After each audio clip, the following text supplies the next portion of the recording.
JEE physics में एक ऐसा टॉपिक है जिससे सवाल आना मतलब लगभग तय है, और वो है सेंटर ऑफ मास। तो आज इसी कॉन्सेप्ट को एकदम क्रिस्टल क्लियर करने वाले हैं, जड़ से समझने वाले हैं।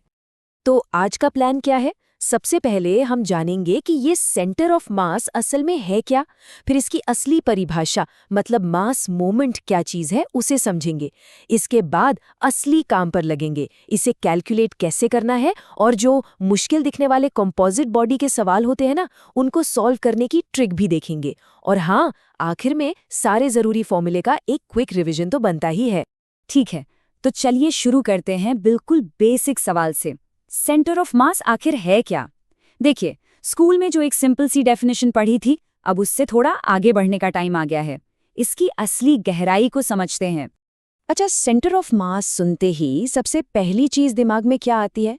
यही ना कि ये किसी भी चीज का बैलेंसिंग पॉइंट होता है।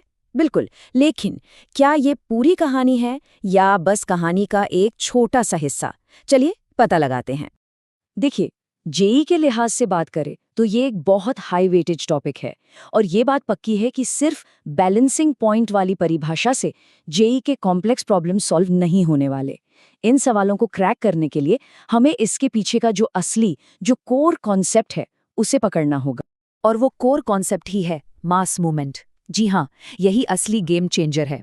ये एक ऐसा मैथमेटिकल आइडिया है जिसे एक बार समझ लिया ना, तो वो आहा मोमेंट आता है और ये पूरा टॉपिक पानी की तरह साफ हो जाता है। तो स्क्रीन पर देखिए, दो परिभाषाएं हैं। एक तरफ है वो जो हम आमतौर पर सोचते हैं, एक ऐसा पॉइंट जहां हम मान लेते हैं कि बॉडी का पूरा मास कॉन्सेंट्रेटेड है। आसान है, ठीक है। लेकिन दूसरी तरफ है असली मैथमेटिकल परिभाषा, जो कहीं ज्यादा पावरफुल है। ये कहती है कि सेंटर ऑफ मास वो पॉइंट है जिसके अबाउट पूरे सिस्टम का नेट मास मोमेंट 0 होता है। यही यही वो चाबी है जो हर ताला खोलेगी। तो सवाल उठता है कि ये मास मोमेंट है क्या भला? क्या ये कोई फिजिकल क्वांटिटी है, जैसे फोर्स या मोमेंटम? नहीं, बिल्कुल नहीं। ये बस एक मैथमेटिकल टूल है, एक एक्सप्रेशन। इसे ऐसे समझिए, ये सिर्फ मास और रेफरेंस पॉइंट से पोजीशन वेक्टर का प्रोडक्ट है, यानी m गुणा r। बस इतना सिंपल है ये। तो इस पूरे डिस्कशन से अगर सिर्फ एक बात याद रखनी हो तो वो ये है, सेंटर ऑफ मास वो जादुई पॉइंट है जिसके अबाउट मास मोमेंट 0 होता है। सारे के सारे फॉर्मूले, सारे कैलकुलेशंस, सब कुछ इसी एक लाइन से पैदा होते हैं। चलो, थ्योरी तो हो गई, अब इसे एक्शन में लाने का टाइम है। अब सीखते हैं कि अगर हमारे पास बहुत सारे अलग अलग पार्टिकल्स हों, एक डिस्क्रीट सिस्टम हो, तो उसका सेंटर ऑफ मास असल में कैलकुलेट कैसे करते हैं। ये रहे वो फॉर्मूले जो जान है इस टॉपिक की। इनको जरा ध्यान से देखिए। कुछ पहचाना हुआ लग रहा है? अरे, ये और कुछ नहीं, बस एक वेटेड एवरेज है। हम क्या कर रहे हैं? हर पार्टिकल के एक्स कोऑर्डिनेट को उसके मास से मल्टीप्लाई किया, सबको जोड़ दिया और टोटल मास से डिवाइड कर दिया। बस यही सेम चीज वाई के लिए और यही जेड के लिए। सिंपल। यहाँ एक बहुत ही कमाल की बात है, इसे समझना बहुत जरूरी है। मान लीजिए एक रॉड है, उसका सेंटर ऑफ मास तो बीच में ही रहेगा, है ना? वो अपनी जगह से नहीं हिलेगा। मतलब COM की लोकेशन कोऑर्डिनेट सिस्टम पर डिपेंड नहीं करती। लेकिन उसके कोऑर्डिनेट्स क्या होंगे, ये पूरी तरह इस बात पर डिपेंड करता है कि ओरिजिन कहाँ रखा है। और ये छोटी सी बात मुश्किल से मुश्किल सवाल को एकदम आसान बना सकती है, अगर सही जगह ओरिजिन मान लिया तो। ओके, अब आते हैं असली जेई वाले सवालों पर। कंपोजिट बॉडी प्रॉब्लम्स, मतलब वो सवाल जहां एक स्क्वायर से एक सर्कल जोड़ दिया या एक डिस्क से कुछ काट के निकाल दिया। इनको सॉल्व करने के लिए हमारे पास कुछ बहुत ही स्मार्ट और मज़ेदार स्ट्रैटेजीज हैं। और यहाँ आता है एक ज़बरदस्त शॉर्टकट। मान लीजिए सवाल में एक यूनिफॉर्म प्लेट या कोई 3D ऑब्जेक्ट दिया है, पर मास के बारे में कोई जानकारी नहीं है, तो क्या करें? घबराना नहीं है। बस फॉर्मूले में जहां जहां मास m है, उसे एरिया a से, या अगर 3D है तो वॉल्यूम v से रिप्लेस कर दो। Problem solved. कैलकुलेशन एकदम मक्खन हो जाएगी। तो पहली स्ट्रैटेजी है एडिटिव सिस्टम्स, मतलब जब शेप्स को जोड़ा जाता है। इसके बस 3 सिंपल स्टेप्स हैं। स्टेप 1, कॉम्प्लेक्स शेप को सिंपल जानी पहचानी शेप्स में तोड़ लो, जैसे रेक्टेंगल, सर्कल वगैरह। स्टेप 2, हर सिंपल शेप का एरिया और उसके खुद के COM के कोऑर्डिनेट्स निकालो।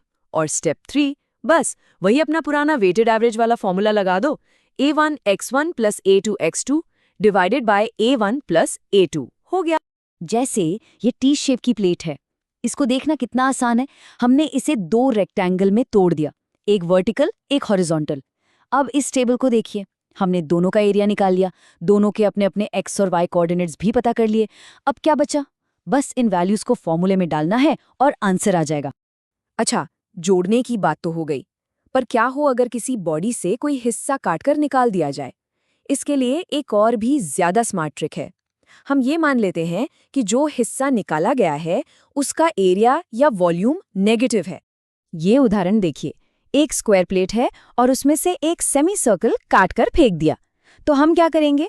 हम पहले पूरी स्क्वायर प्लेट का एरिया और COM लेंगे, फिर जो सेमी सर्कल निकाला गया है उसका एरिया हम नेगेटिव साइन के साथ लेंगे, यानी -A2, और फिर दोनों के कोऑर्डिनेट्स के साथ अपना फॉर्मूला लगा देंगे। जो रिजल्ट आएगा वो बचे हुए शेप का COM होगा। कितना शानदार तरीका है ना? तो चलिए अब आते हैं सबसे जरूरी हिस्से पर, वो सारे फॉर्मूले जिनका रटा मानना मतलब एकदम जरूरी है। एक क्विक रिवीजन हो जाए। ये स्लाइड कह सकते हैं कि ये एक खजाना है, इसका स्क्रीनशॉट ले लेना चाहिए। सेमी सर्कुलर लिंक के लिए 2r/π, सेमी सर्कुलर डिस्क के लिए 4r/3π, सॉलिड हेमिस्फीयर, हॉलोकोन, ये सब बिल्कुल टिप्स पर होने चाहिए। ये सीधे सीधे याद होंगे तो जेई में इतना टाइम बचेगा कि आप सोच भी नहीं सकते। तो इस पूरे डिस्कशन का सार क्या है?